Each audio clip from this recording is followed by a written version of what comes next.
Bună, dragii mei! Astăzi, fiind mai seara, am zis pe o zi foarte călduroasă să facem video acesta. Am tot evitat să-l fac datorită căldurilor. Noua achiziție, mașină de tuns iarba pe benzină de la Steinhaus. Este, după cum se vede, varianta Pro GLM 503, pentru că are lama de tuns cea mai mare, și anume 51 de centimetri, da? Se vede aici. La înălțimile de tăiere de la 25 la 75 mm, 3600 de rotații pe minut. Motorul este unul dintre cele mai mari pentru mașini de tuns iarbă. Se vede 3,6 kW sau 4,8 horsepower, sac foarte mare, 60 de litri, zgomot pe măsură. O să vedem chiar cât de mare zgomot face. Haideți să vedem cam ce este înăuntru. Nu am desfăcut-o, doar că în momentul când a venit curierul a spus că este foarte grea, ceea ce vă pot confirma.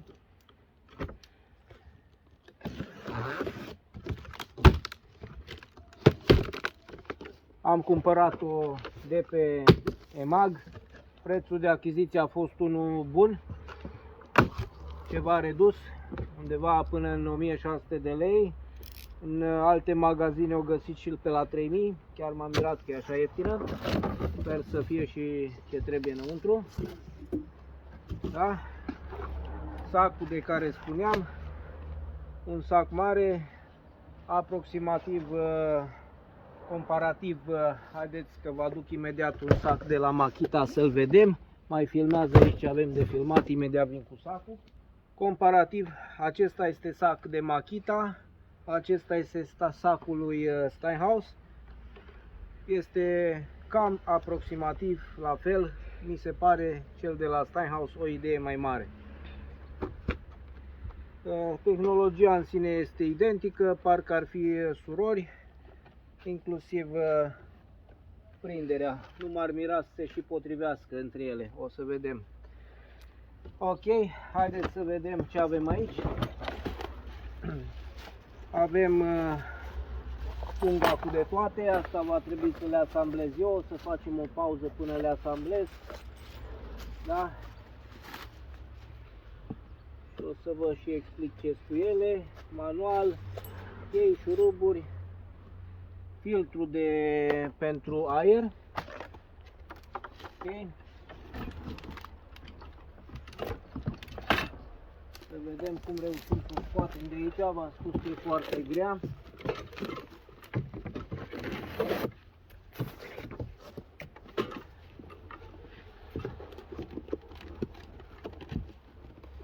Și să băgăm o mână sub ea.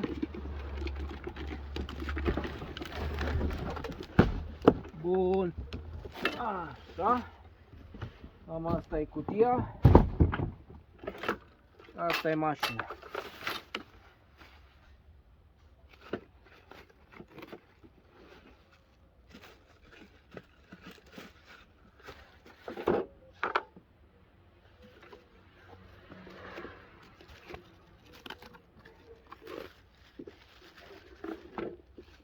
Frumos colorată.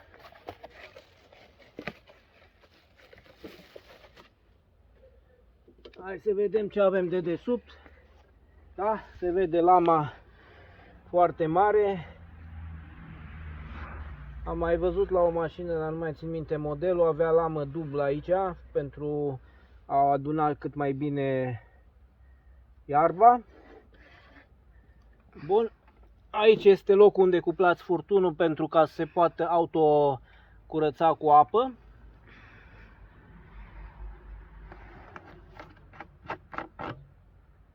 Rezervorul pentru benzină care este gol, dar nu-i problemă că i-am pregătit o surpriză plăcută, are benzină. Cablu de pornire.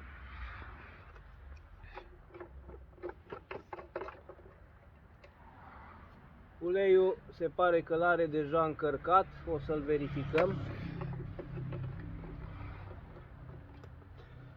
Facem o pauză pentru asamblare. În principiu asamblarea este relativ simplă. Se montează asta aici, șuruburi, treburi, chestii și avem o mașină.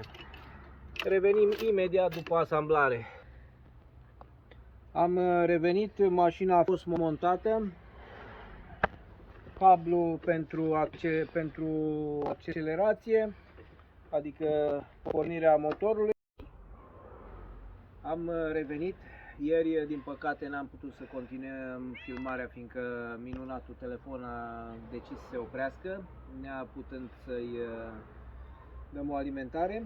Astăzi, cu el plin, vom continua. Am rămas la treaba cu uleiul, să vă explic. Aici avem filtru de aer. Are un filtru de aer foarte interesant. Da? Se vede un fel de hârtie. Acesta ar trebui montat în partea aceasta. Da? Se vede că el are deja filtru montat, deci înseamnă că e vorba de un filtru de rezervă frumos din partea lor, că ne-au dat așa ceva. O să-l păstrăm. Acum treaba cu uleiul este în felul următor.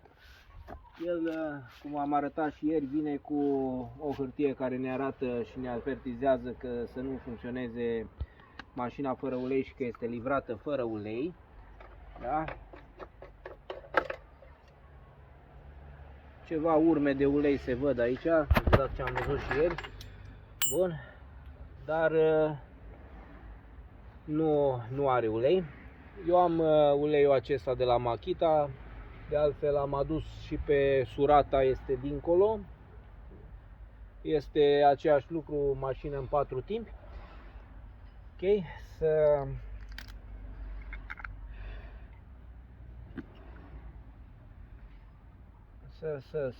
vedem cum desfacem noi. Bun.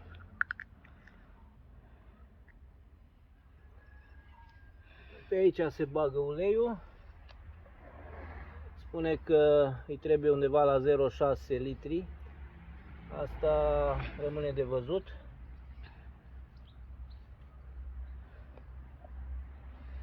Poate i-am pus jumătate. Deci să verificăm. Băgăm joja.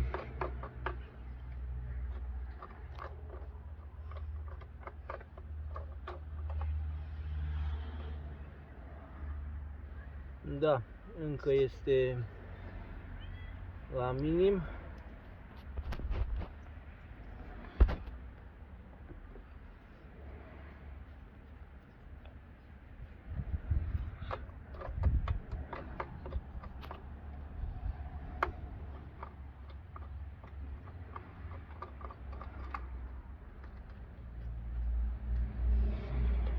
Pare că e mai dornică de ulei decât cealaltă. E ceva normal, fiind motorul mai mare. Deci respectăm ce spune la manual, 0,6 litri. L-am pus chiar tot. O să mai verificăm un pic mai încolo, să vedem dacă totul este ok. Bun, ce ar mai fi de reținut? O să strângem după aceea lucrurile astea. Vine cu cheie de bujie. Aici are o clemă. În locul acesta se montează ejectorul pentru, în cazul în care doriți să folosiți aparatul fără sac colector și toată iarba va fi dată afară prin acest canal. Ce este interesant este că v-am spus ieri legat de coș. Coșul se potrivește și cel de la Makita, se potrivește perfect la Styhouse, fără niciun, poate un pic așa, aici se vede, hai să vedem totuși care ar fi mica, marea diferență, dar ideea este că se potrivește, are același tip de cleme. Haideți să vedem. Acesta vine o idee mai bine, dar ideea este de reținut că se potrivește. Bun. Ce mai are mașina? Are șocul. Nu, asta e accelerația, undeva are și un șoc. Aici, dacă se vede, are robinetul de combustibil. Haideți să filmez pe partea asta. În zona asta aici este un robinet de combustibil, se închide sau se deschide. Șocul ar trebui să fie totuși automat. Acolo spunea că are și ceva șoc, dar nu l-am găsit. Bun, hai să punem benzină. Acesta este pentru mulcire. Se montează în partea asta de interior, se dă coșul jos. Hai să facem o simulare. Uite, aici se montează. Deci vin aici să filmez. Da? În momentul de față toată iarba rămâne în partea de jos. Bun. Îl punem benzină și să auzim ce știe să facă. Comparativ, cele două mașini, aceasta de la Makita are 7 trepte, aceasta are 10 trepte, e mai bună, motorul aceasta e mai mare, asta e mai mică, lama lui aceasta e mai mică, aceasta e mai mare, e foarte clar. Zgomotul 97 decibeli, 96 decibeli, cam pe acolo. Să vedem totuși ce știe să și facă.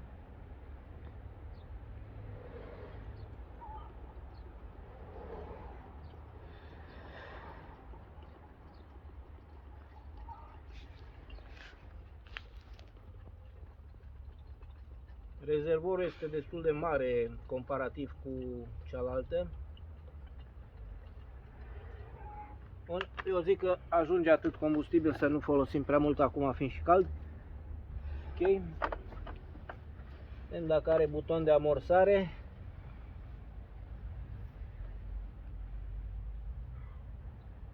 Unde l-au pus că nu-l găsesc.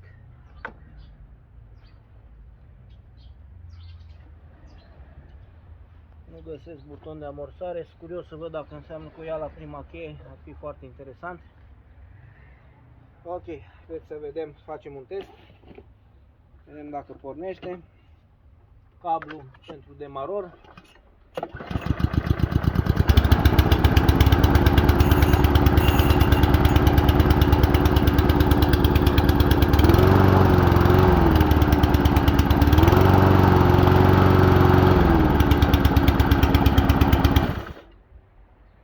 Are un zgomot plăcut, frumos.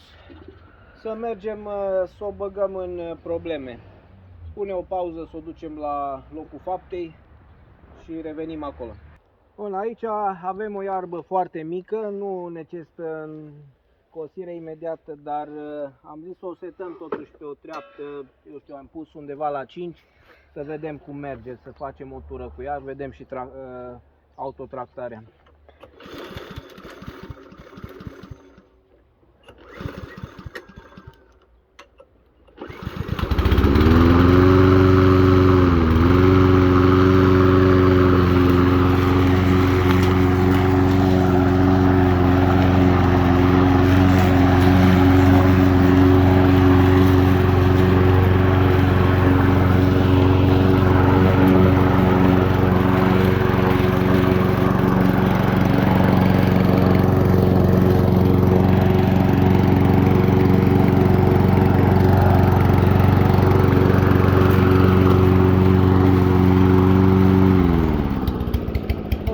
Se vede cât am tuns deja,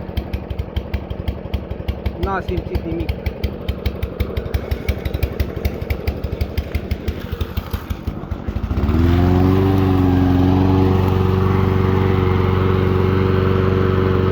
Aici iarba este foarte mare, curios să vedem ce vom face în zona aceasta.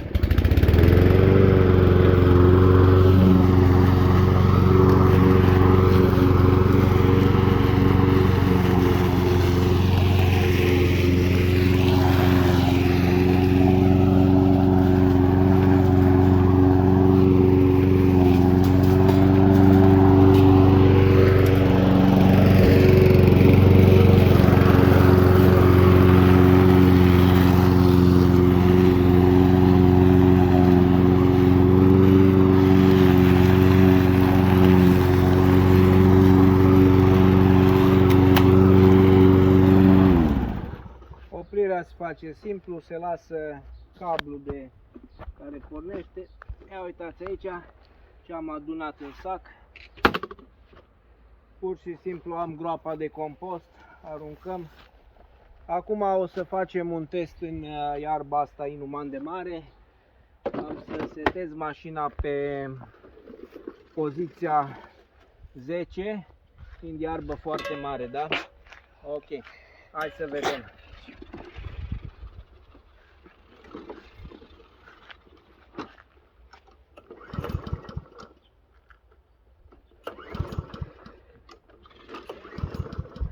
Nu vrea să pornească din motive că ce probleme are, că dormea am consumat, are ceva benzină.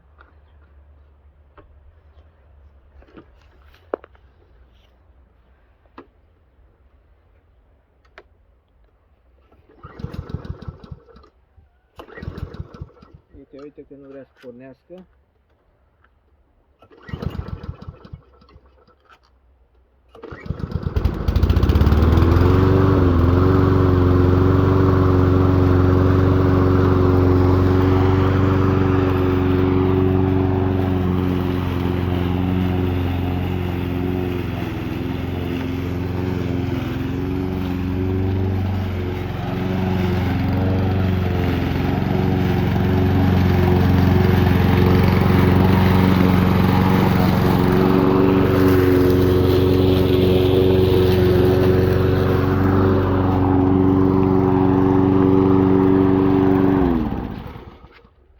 Da, a atuns-o fără niciun efort, n-am simțit niciun efort din partea ei.